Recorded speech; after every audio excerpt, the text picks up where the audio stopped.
সোনালী সংঘের পরিচালনায় এক স্বেচ্ছায় মহতী রক্তদান শিবির। বাইগাছি সোনালী সংঘের পরিচালনায় এক মহতী রক্তদান শিবির। শুধু রক্তদান শিবিরই নয়, তার সঙ্গে পুজোর ঠিক পাক মুহূর্তে ভালোবাসার মানুষদের বস্ত্র বিতরণ অনুষ্ঠান।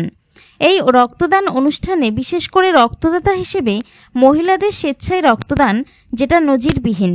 আজ এই মহতী রক্তদান অনুষ্ঠানে উপস্থিত ছিলেন শান্তিপুর বিধানসভার বিধায়ক ডক্টর ব্রজকিশোর গোস্বামী, শান্তিপুর পৌরসভার পৌরপতি সুব্রত ঘোষ ও সোনালী সংঘের সদস্য প্রবীণ নাগরিকরা।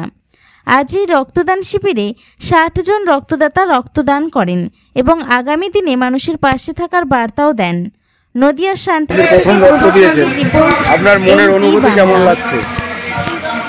ইচ্ছে হলো দিলাম, ভালোই লাগছে। তাই আগামী দিনে মহিলাদের উদ্দেশ্যে কি বলবেন? রক্ত দিলে শরীরও ভালো থাকে, অন্যজনের উপকার হয়, সবাই দিয়ে যাক রক্ত।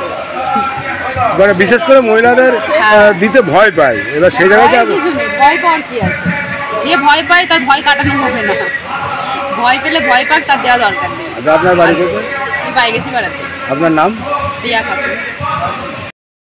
যারা যারা সংযুক্ত আছে, নিশ্চিতভাবে প্রত্যেক বছরই তারা এই অনুষ্ঠান করে থাকেন এবং ক্রীড়া জগতেরও তাদের অনেক অনুষ্ঠান হয়। আমরা আসার চেষ্টা করি সবসময়।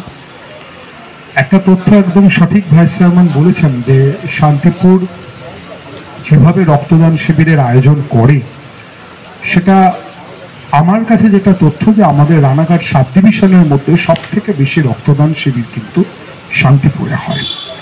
এটা একটা বড় প্রাপ্তি আমাদের, এবং সেই সাথে সাথে এই ক্লাবগুলির উন্নয়ন অত্যন্ত প্রয়োজন। তার কারণ একটা মানুষ যখন প্রথম বিপদে পড়ে তখন সে কিন্তু ক্লাব সভাপতি সেক্রেটারির কাছেই আসে এবং এসে তাদের বক্তব্য তারা জানায়। তাই মাননীয় মুখ্যমন্ত্রী মমতা বন্দ্যোপাধ্যায় এই ক্লাবগুলিকে 5 লক্ষ টাকা দেওয়ার প্রক্রিয়া শুরু করেছিলেন। নিশ্চিতভাবে সেই সময় বহু জায়গায় অনেক কিছু কথা উঠেছিল। আসলে মুখ্যমন্ত্রী এমন একজন মানুষ যিনি সার্বিক উন্নয়নের কথা চিন্তা করেন, সংখ্যা গরিষ্ঠের কথা ভাবেন। ঠিক তাই জন্যই উনি এটা করেছিলেন।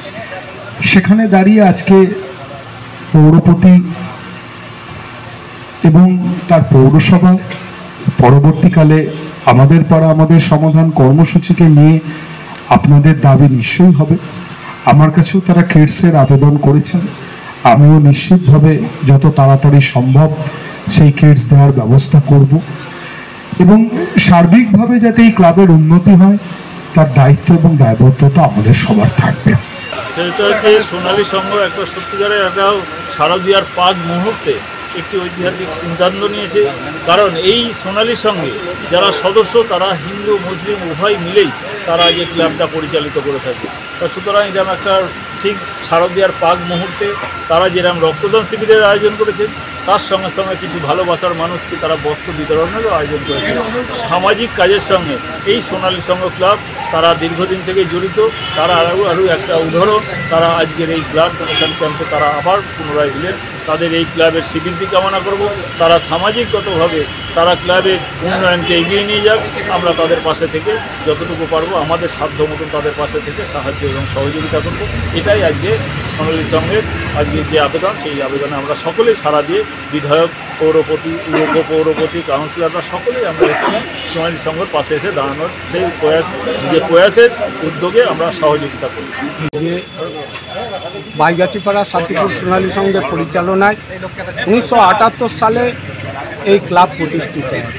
অনেক ঘাত প্রতিঘাতের মধ্যে দিয়ে এই মাঠটা হিন্দু মুসলমান মিলে আমরা এলাকায় খেলাধুলো, সাংস্কৃতিক অনুষ্ঠান, সামাজিক কাজ করে থাকি।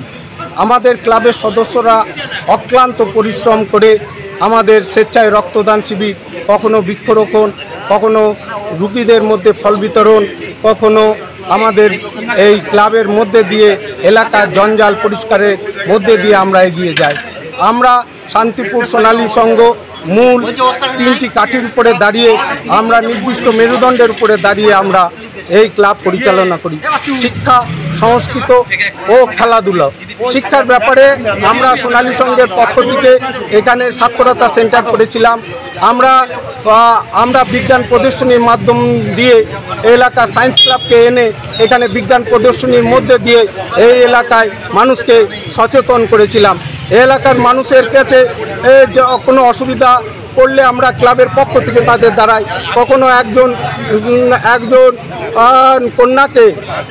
কন্যাগ্রস্ত পিতাকে যদি তার কন্যা বিবাহ দিতে অসুবিধা হয়, আমরা ক্লাবের পক্ষ থেকে তাদের সহযোগিতা। আজকে কতদিন রক্তদান করলেন?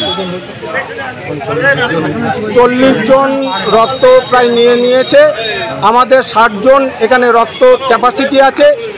কল্যাণী এইমস হসপিটাল থেকে এই রক্তদানের জন্য ওরা রক্ত গ্রহণ করতে এসেছে। আমরা তাদেরকে স্বাগত জানাই। আমাদের বিধায়ক এসেছিলেন ডক্টর ব্রজকিশোর গোস্বামী, আমাদের মহানাগরিক সুব্রত ঘোষ, আমার পরিচয় সোনালী সংঘ ক্লাবের সভাপতি অনুপ কুমার দত্ত মহাশয়।